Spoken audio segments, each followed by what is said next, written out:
सूरजमुखी के बीज।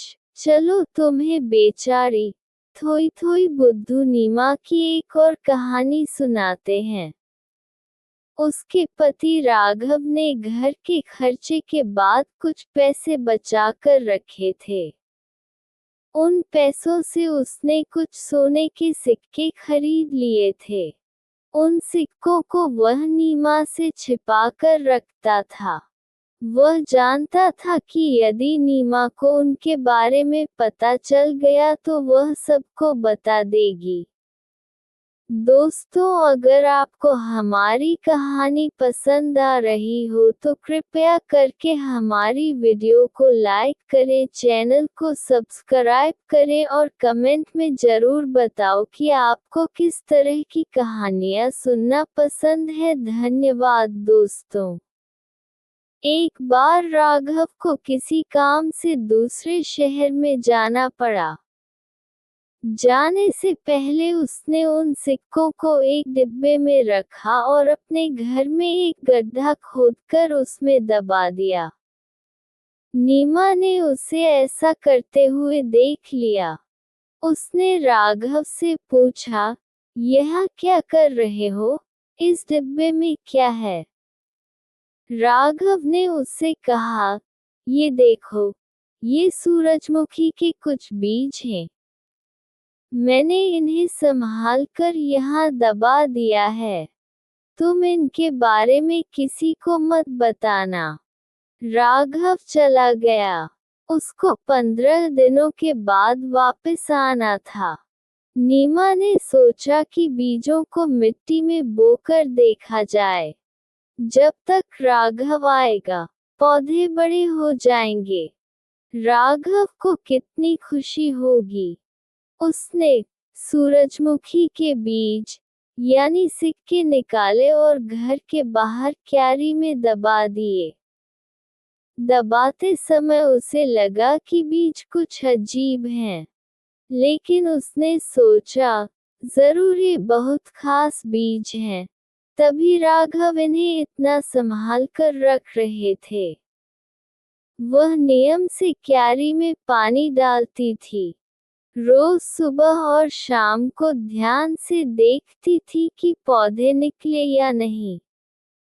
लेकिन वहां तो पौधे क्या अंकुर भी नहीं फूटे थे। यदि सिक्कों को बोने से पौधे निकल सकते तो हम सभी पैसों का पेड़ अपने अपने घर में लगा लेते ना। जब बीज बोए हुए 1 सप्ताह बीत गया, तो नीमा को गुस्सा आने लगा। उसने सोचा, कैसे बेकार बीज हैं, 1 सप्ताह हो गया पानी डालते डालते, लेकिन यहाँ तो कुछ हुआ ही नहीं। मैं राघव के ये बीज वापस ही रख देती हूँ। उसने सारे सिक्के मिट्टी में से निकाले और उसी गड्ढे में वापस दबा दिए, जिसमें वे पहले रखे हुए थे। धीरे धीरे 1 सप्ताह और निकल गया। राघव आने वाला था। तभी फूलों के बीज बेचने वाला एक व्यक्ति वहां आया। उसके पास सभी फूलों के बीज थे। नीमा ने पूछा, तुम्हारे पास सूरजमुखी के बीज हैं क्या भैया? हाँ, हैं, बीज वाला बोला। ये देखिए, बहुत बढ़िया बीज हैं। ऐसा कहकर उसने बीज नीमा को दिखाए।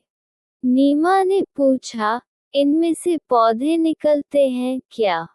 जी हाँ, जरूर निकलेंगे, नहीं तो आपके पैसे वापस करूंगा मैं, बीजवाला विश्वास के साथ बोला। देखो भैया, मेरे पास कुछ बीज रखे हुए हैं, मैंने उन्हें बोया, पानी डाला, खाद डाली, लेकिन पौधे निकले ही नहीं। जरा देखकर बताओ कि ऐसा क्यों हुआ? नीमा ने कहा। ऐसा कहकर उसने बीजवाले को अपने सिक्के दिखाए। सोने के इतने सारे सिक्के देखकर बीजवाले को लालच आ गया। उसने नीमा से कहा, आप अपने बीज इन नए बीजों से बदल क्यों नहीं लेती? नीमा को बात अच्छी लगी। उसने कहा, ठीक है, लेकिन अगर पौधे नहीं निकले तो तुम्हारे बीज मैं वापस कर दूंगी। बोलो मंजूर है। ठीक है, बीजवाला बोला। अभी ये बातें चल ही रही थी कि राघव वहां पहुंच गया। नीमा के हाथ में सिक्कों का डिब्बा देखकर उसे आश्चर्य हुआ।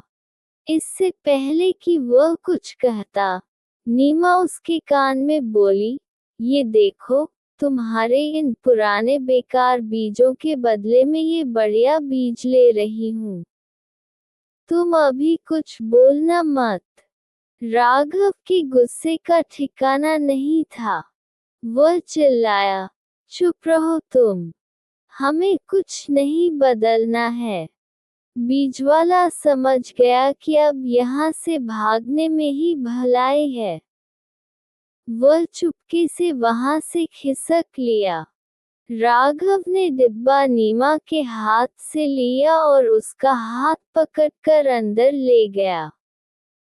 फिर उसने नीमा को समझाया, देखो नीमा, ये बीज नहीं सिक्के हैं, सोने के सिक्के, इन्हें किसी को भी नहीं देना, समझी तुम?